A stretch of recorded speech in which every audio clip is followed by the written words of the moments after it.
วัสดีค่ะพี่น้องอุ้ยมาฮอดเลยค่ะแจกปันขัดจี้แล้วพี่น้องเอ้ยน้องทานทั้งได้นี่ถ่ายอากาศในรูปสิขาจีเด้อจ้าขาจีว่าป้าการที่ว่าทั้งไอ้น้องเฮาทั้งบนปากหลดเกิดขึ้นชิกาเกียมขึ้นเลยไอ้หนูนี่ค่ะ2 ก้อนเจ้าปากหลดผู้ใดหลดมาจะขอสมพูดไปแต่เพิ่นดื้อทางเมื่อใส่คันเลยค่ะขอบคุณค่ะมาหลดมาสูบหลดจักกันเอาตัวใดกลับไปพบพันทางอนุกรรมการเพิ่นนะหลดใจเพิ่นเอาตัวใดนะฉะนั้นคิดว่าพี่ดังกาจากไทยบรรดาพ่อแม่พี่น้องอนุกรรมการการโทรหาตู้พาเทียมนะคันหาให้เจ้าแขนขยดเจ้าหมายบุคคลเกี้ยวนะพี่น้องเนาะบอลฝากรถอยู่ใส่จีลาวไม่ใช่ขนมปังจ้าอาจารย์พวกขั้นมันก็มาฮอดแต่เป็นคนที่เศร้าคนที่มันตกมาแต่งนะแต่พวกขั้นพาคนกับบอลปักเลยไปไล่นะพี่น้องซอน้องซิโนบอลฝากรถอยู่ใส่อันนี้คืออะไรว้ายขับเปียกค่ะอันนี้จะเป็นลงทานขับเปียกพี่น้องเลยลงทานขับเปียกเลยว่าคลองหวาดมาบอลนั่งกินเขาสรุป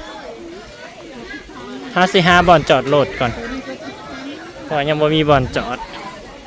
ก่อนอื่นก็ขึ้นไปซ่องเมืองทั้งเทิงก่อนพี่น้องโดยไว้เต็มแล้วศาลาเป็นกว้างเลยงามเลยพี่น้อง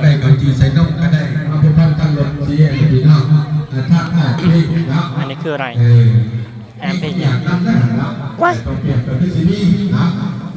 อุ้ยยังพี่น้องยังไม่ได้เต็มเด้อค่ะ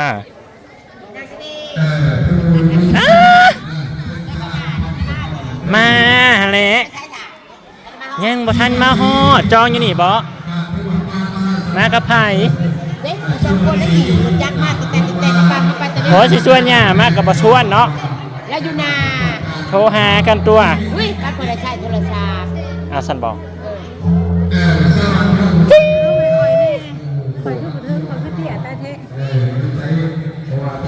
ฮัลโหลบอกกินยาสูงคอยจะกินยาสูงตัวใดบริสุทธิ์มันนะฮูขมาติดกันเลยได้นี่นะสายสุดมันนะเว้นฉุนมีย่ายมา2 คนนี่50จองบ่ได้สต่อกันเลยบอกเอาเซมาต่อเอาศาสตร์มาปูก่อนซะโอ้พี่น้องได้บอลเลยอันนี้ก็จะเป็นพี่น้องเลยแม่เที่ยงหน้าใกล้ๆกันนั่นแหละ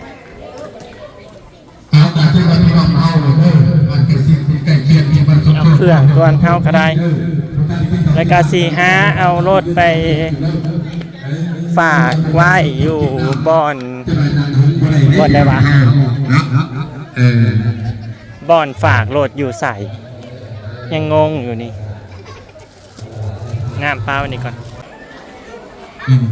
รถก็ยังบ่ได้เอาไปไว้อยู่นี่แต่รถปัจจุบันพวกพี่น้องจอดแถวนี้บ่ได้บ่เอารถนี่เนาะ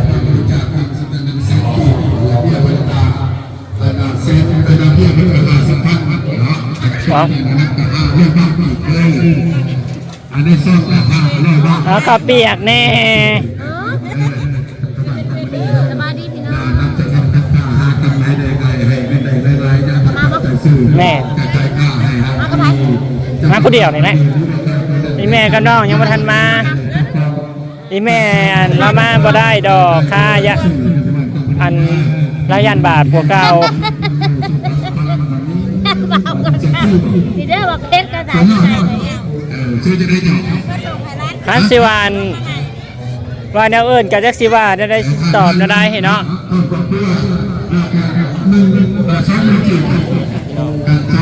เฮากินข้าวก่อนพี่น้อง บ่อนจอดรถอยู่ใช่เนาะ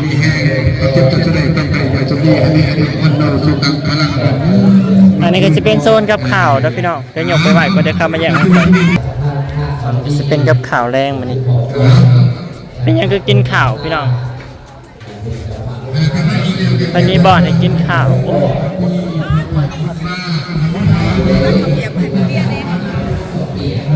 โลดนี่จอดอยู่ไซวะอะไร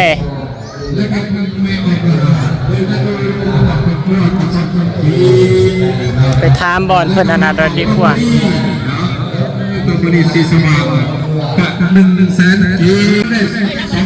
กินข่าวก่อนพี่น้อง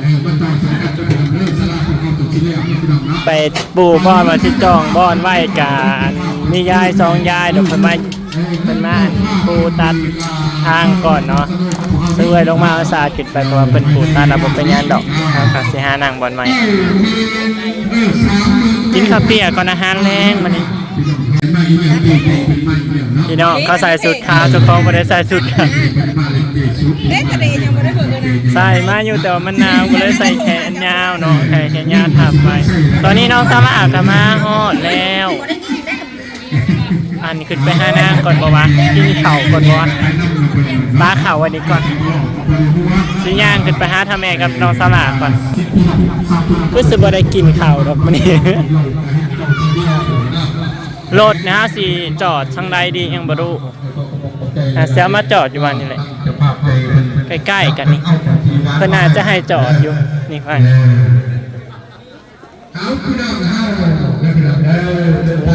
บ้านใดวะนี่ทำมาแต่เวนทำมาจองไว้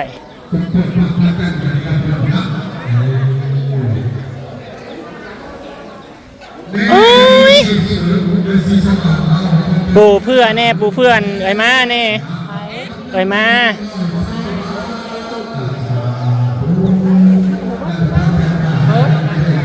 ยับมาอีกเจริญพรอีกบัดหนึ่งญาติโยมอันนี้คุณอาจารย์เก๋ได้ไหม มาวัดมาพี่น้องล่าสุดกูโมโหบ้านจอดนกกระเสียมาจอดบ้างนี่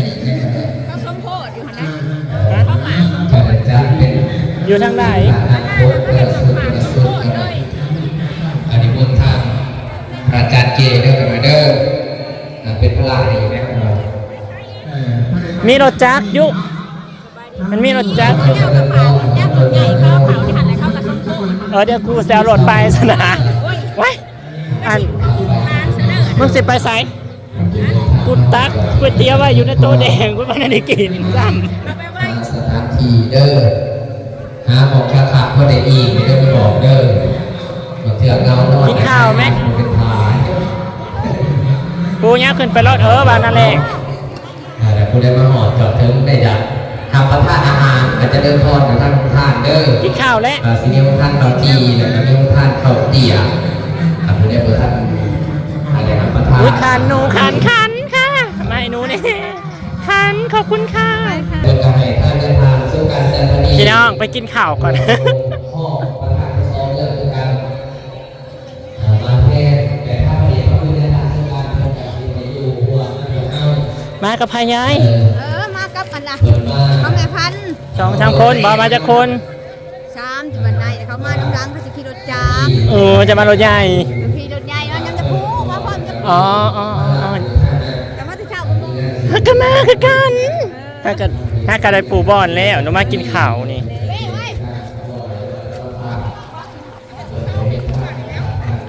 เอาพี่น้องมากินข้าวปะนี่ขอย่างจนขอวินหัวเลยเขาเห็นเขากระสิโต๊ะใหญ่ขอแล้วป้าแต่มันขึ้นอืดค่ะจะมาจำศีลละว่าโอ้ยอีน้องว่าอยู่วงได้นี่ล่างบาปเนี่ยคุณอาแม่ล่างบาปแน่ยายมันกับบริณาปนใดยายมันบริณาปนใดเมื่อคืนเมื่อก่อนหนาวมากินข้าวมะสิปุ๊บแม่โต๊ะข่อยนั่งก็หยอกเลยได้ประทายของบ่ใช่แต่เก่าคือประทายของแต่ เก่าอยู่ไสครับไปขายอยู่ไส คุณเลยให้ฟังเลยเห็นผู้บ่าวอันน่ะบ่ยามาก็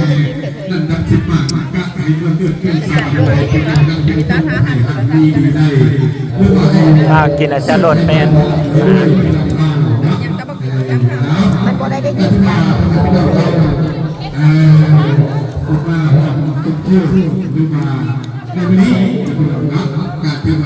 โอ้ยทุกคนพายลงมา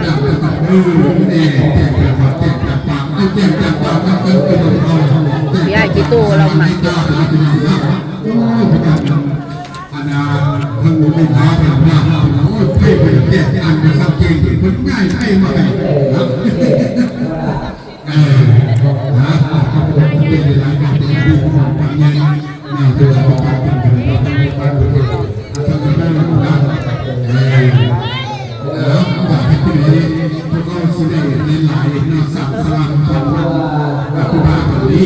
เราจากเผาเจ้าบ่าวเนี่ยมากินไหมจานลูกวะน่ะสบายดีจันเป็นอะไรสบายดีบ่ ฮอนพี่น้องฮอน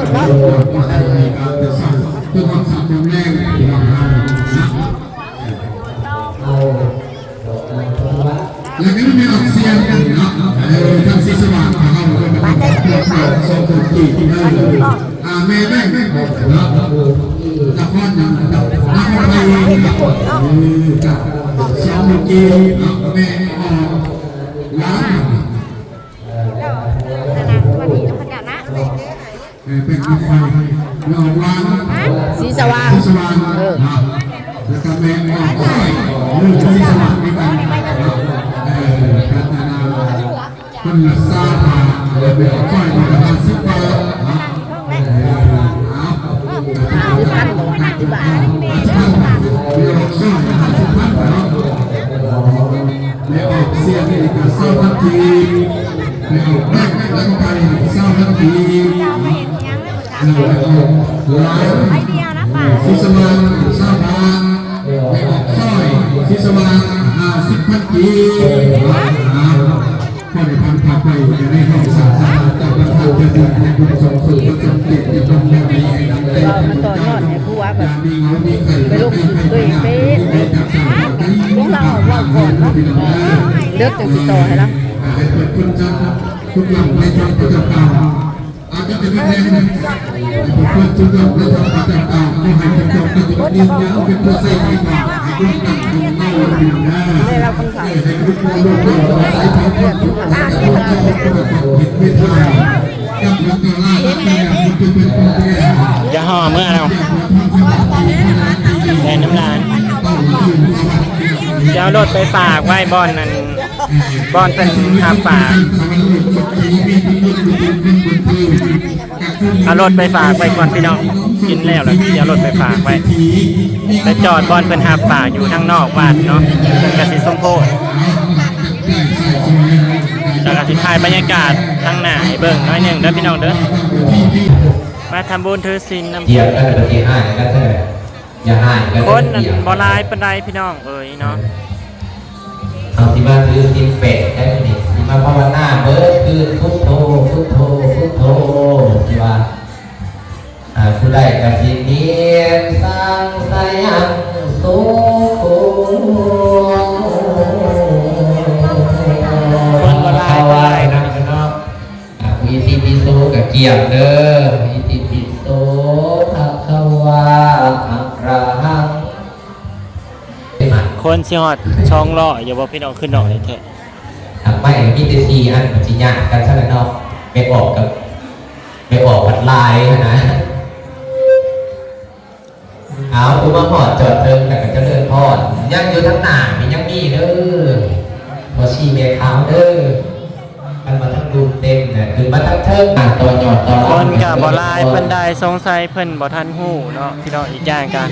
เป็นงานแรกของปีของเดือน1เนาะพี่น้อง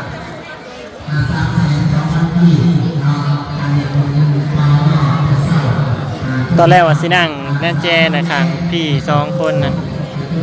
อันแรกบัดนี้ยายเพิ่นมานั่งแล้วก็เลยมายับมาทางนี้เนาะมานั่งตรงกลางเลยห้องโถงกลางเลยพี่น้องเอ้ย ค่ะน้องสลากับแม่ไปเข้าห้องน้ำสักเลยก็เลยนั่งทาน ศิลปะใหญ่เนาะอาบน้ำบอกอะไรบอกกาออก เดี๋ยวถ้าแม่ก็น้องสลามาจากสีลงไปเบิ่งข้างล่างนะพี่น้องเนาะอันนี้เบิ่งข้างบนก่อนเนาะ ประเดกเผาไห้เด้อไปดูท่านใดประเดกเผาไห้นี้ คนกับบอลายก็ได้แล้วพี่น้องเนาะคิดว่าคนสิลายอะไรแต่ละงานน่ะคนบ้ากลายเนาะคือศาลาบ้านเฮากับนางมงก็คือศาลาล้างบ้านใหญ่ก็จนเต็ม ออกเต็มอยู่วันทีเอามาอีกแล้วเกี่ยวสภาพ อันนี้ศาลาน้อยๆรวมกันอาจจะบ่เต็มสักพี่น้องถ้าขึ้นมานั่งแบบเต็มๆเนาะ เมย์เป็นผู้ประสงค์ออกน้ำอันนี้ก็อนุโมทนาบุญน้ำเด้อหน่วยสร้างบาตรเป็นท่านเกี่ยวท่านที่10ประการท่านไปแล้วก็ให้เป็น พี่น้องคนสมาบ่หลายเถอะ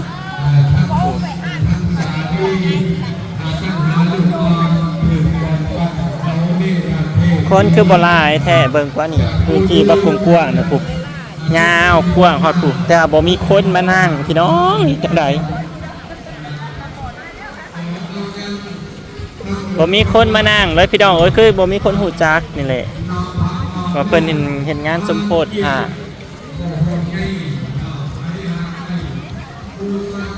อันน้องก็สิเป็นห้านค้าอันนี้ก็สิเป็นห้านค้าเนาะเพิ่นกำลังสิเก็บเครื่องแล้วก็อันนี้ก็จะเป็นพระพุทธรูปเนาะที่เตรียมสมโพธิอยู่ข้างนอกเนาะห่ออีหยังเรียบร้อยจะมีหลายรูปหลายองค์เนาะพี่น้อง คือว่าลายเป็นพิเศษ เชิญทั้งเทิงกับมีลายองค์อยู่ไหนพี่น้อง อะไรพวกนี้นับจำนวนคนหรือเป็นนับกันได้ไหมเนี่ย ตามไม้ไผ่ เมบุญนาบางไว้วันทุกคนเคยเห็นจักเทือเรียนบอกจากบนโลกบาทจักเทือคนจังหวัดเห็น บรรยากาศ พี่ พี่ น้ น้ อ อง ง ยอด50,000 กีบ นี่แหละโคตรนำบัตรลายไปได้พี่น้องเลยเนาะแต่การ ฮะ มันหนาวแน่เลย ยังบอกว่า ก็ยังบ่ฮู้แน่เลยว่าบางคนอยู่บ้านไกลก็ยังมาบ่ฮอดเทื่อเนาะกำลังเริ่มหลังมาคือนี่กำลังเริ่มมานี่ก็นี่ก็สิ ปล่อยไปจิ้อ้าย เตรียมเข้าสู่พิธีแล้วพี่น้องสวยก็สิได้เก็บบรรยากาศซ้ำนี้เนาะพี่น้อง กำลังใจเด้อยูบานาบอเราหยอด50,000 กีบ ลูกเจ็ดตอดพี่น้องน้องไอ้ดำ เมนใจบันโนแต้ขึ้นไปนั่งลอยฟ้ารับสินเนาะรับสิน8นะพี่น้องเนาะมาทำบุญงานพุทธพิเศษนำกันนะพี่น้องเด้อ สัพพะ